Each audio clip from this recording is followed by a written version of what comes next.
Federal judge has struck down Chicago's ban on gun sales, calling it unconstitutional.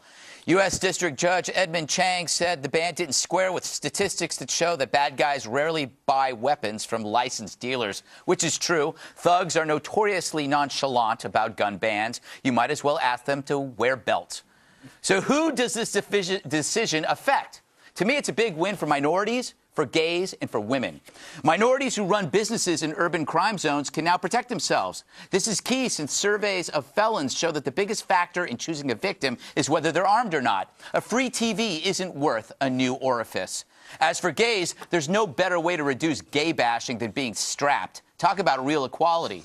Finally, for women who on average have less muscle mass than men, a snub nose on your hip is a great equalizer, far better than a gym membership. Who needs a stair climber when you got a Smith & Wesson? Sure, go ahead, work on your glutes, but also carry a Glock. So as new research shows that more legal guns means less crime, this ruling is a win, not just for all those gun nuts the media mocks, but for everyone else who deserves a fighting chance against fiends. And it underlines one great truth, that in a world where evil preys on the most vulnerable, keeping the peace means keeping a peace. Oh, I see what you did there. Yes, a little play on words. Haven't done that before. Andrea, is this because most of the facts, the judge is basically saying the facts that gun control advocates use aren't bearing out anything real, that when more legalized guns doesn't mean more gun murder? I think that this judge is specifically looking at precedent from the Supreme Court. If you look at the Heller case, it says that you can't have a law, I should say, that stops you from having a gun in your own home. So I think that this judge, even though he was appointed by President Obama, he's on solid judicial ground. I think we're just so used to liberal activist judges ruling different ways. We're shocked when one actually follows the letter of the law and sound precedent directly from the Supreme Court. But you made the best point in your monologue, Greg. Look at laws like stop and frisk, stand your ground. They disproportionately benefit African Americans, women. They should have guns. We should be allowed to defend ourselves. In Chicago, it's just a case study. You don't need any other facts besides strictest gun laws, highest crime rate, who's most affected. Bob, you're grinning. I'm grinning because I wanted to see if you could repeat again what the thing about the gays, why it's helpful to gays, but that's okay. First of all, it is not the murder capital of the world. Chicago has had a plummeting murder rate in the last 12 months. That is true. And it is true. Now, you can argue that it's a new police chief and all the rest of it, but the fact is it's gone way down.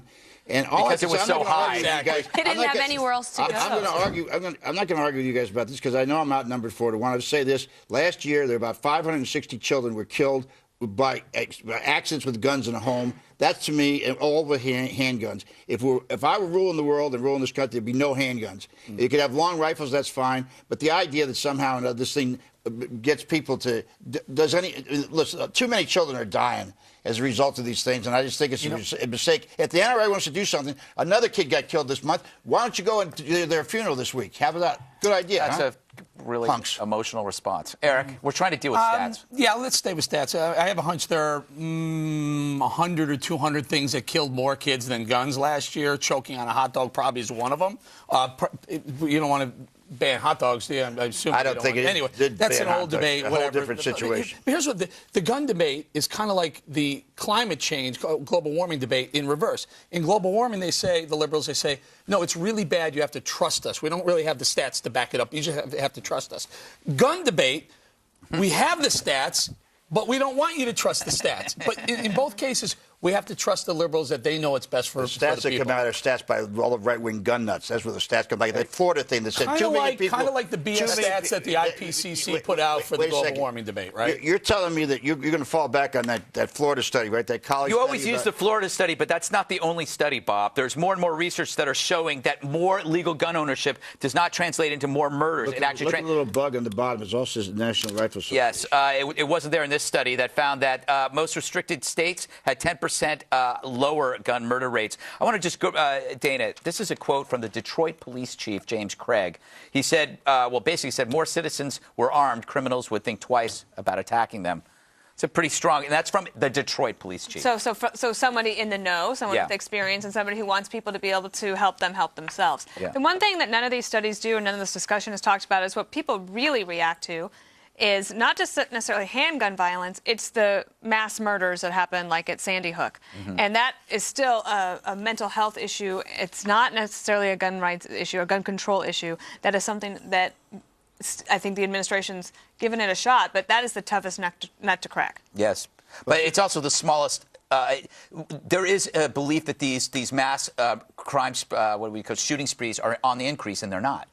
Well, true. Let me just ask you, just as we close out here, for all you gun supporters, if this child who was killed 2 weeks ago, his father was indicted because he left his gun out. Can you agree that anybody who leaves their gun unlocked in a house ought to be indicted if somebody gets killed? I think that's a problem, yes. Do you think it should be indicted? Do you think it's the biggest problem when relating to gun control? I think it's one of the biggest ones. More kids die from medical malpractice, swimming pools, the list goes on and on. It's a fundamental right. It's in the Bill of Rights. It's in the Constitution. What the Bill of Rights says, the a liberals love well-regulated to militia. If you start to interpret the Second Amendment and say, it really doesn't count this way, are we going to apply that same statute to the Fourth or then the First and to just interpret however we want to Look, I interpret it? concede that the Second Amendment does say a well-regulated militia and the people have the right to... But you forgot the other part. Right to keep and that's what I bear said. Listen, I accept this. That doesn't mean I have to like it.